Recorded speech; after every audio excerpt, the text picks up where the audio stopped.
Li Tzu, the great Taoist sage, was learning the art of archery, and he was finally able to hit the target. And so he went to his master Wen Tzu to demonstrate his ability. And his master said, "Do you know how you do it?" And Li Tzu said, "No." So Wen Tzu said, "Well, go and practice some more." And so for another 3 years, Li Tzu practiced. And finally he came back to his master Wen Tzu. Wen Tzu asked him the same question, "Do you know how you do it?" And Li Tzu said, "Yes." So Wen Tzu said, "Keep practicing." And this, like the Zen saying, before enlightenment, trees are trees and mountains are mountains.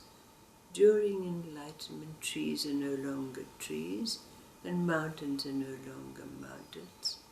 And after enlightenment, trees are again trees and mountains are again mountains.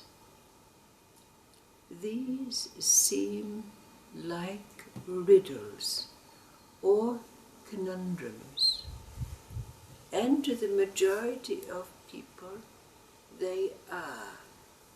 But when are they no longer riddles and conundrums for us? Perhaps you'll remember that simple story about the king who loved fighting cocks, and so he bought a magnificent creature and employed the greatest master in the land to teach him.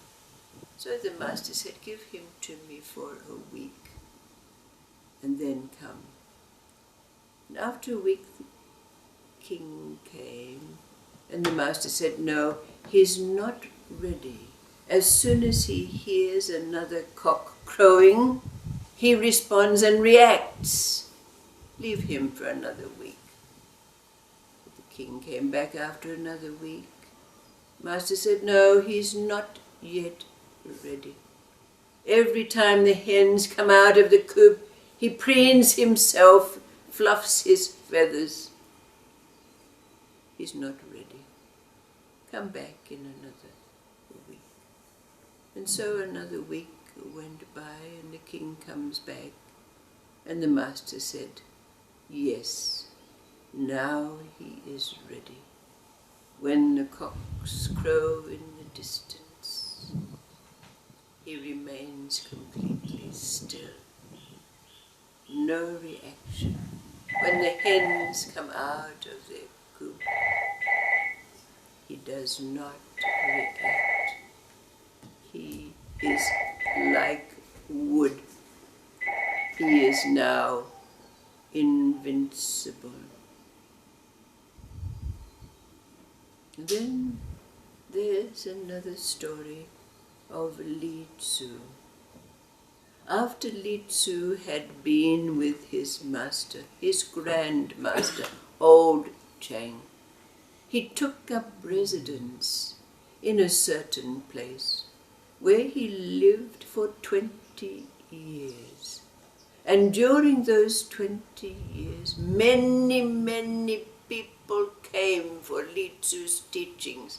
In fact, he would often have 100 students gathered in his house, and he really enjoyed interacting with them. But next door to Li Tzu there lived a man called Wen Tzu. And in those 20 years, there was never any interaction between Li Tzu and his neighbor. In fact, when they passed in the street, Wen Tzu did not even acknowledge him in any way. And Li Tzu's students would often remark, perhaps these two neighbors are enemies. But they asked Li Tzu about this neighbor, and Li Tzu said, "My neighbor Wen Tzu is an enlightened man. He does not hear, so he is not distracted. He does not see, so he is not seduced. He is like a man of wood." But one day, surprisingly, Li Tzu said, "Let us go and visit my neighbor." So with a number of his students, they went over to Wen Tzu's house. And even though there was no response to their knock on the door, when they entered, they saw Wen Tzu sitting there like a piece of wood. No reaction. They didn't quite know what to do. But suddenly Wen Tzu spoke, and he said, "You lot are nothing more than arrogant." And all of those students there were quite shattered. When they went back to Li Tzu's house, they asked Li Tzu, "What was that all about?" And Li Tzu said, "Wen Tzu, the enlightened man, who appears to be like wood, sees without seeing, hears without hearing. He needs no words to speak because he is doing without doing."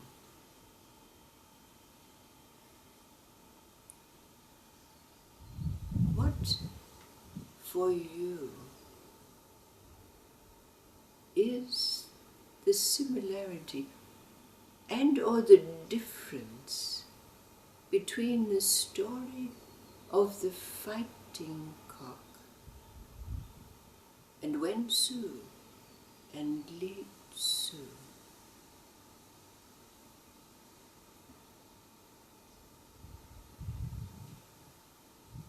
What for you is the difference or similarity?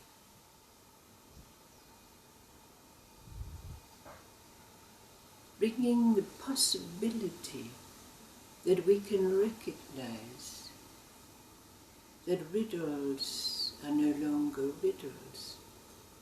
Conundrums are no longer conundrums for us. And just have we been able somehow to reconcile time and timelessness, stillness and movement, and maybe even emptiness and fullness. Riddles are no longer riddles. Conundrums no longer conundrums. What is it that rises for us from these two stories? The fighting cock that becomes like wood, and the enlightened man who appears like wood.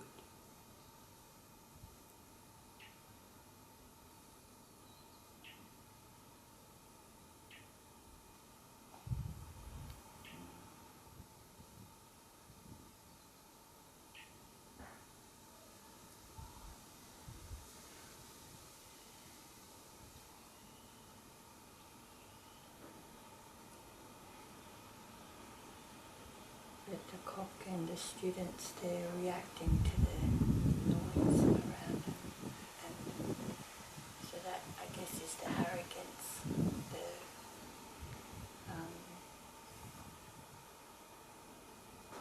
that this is happening and so this has got to happen, whereas getting to that stage of that peace with whatever's happening out there, it doesn't move the stillness.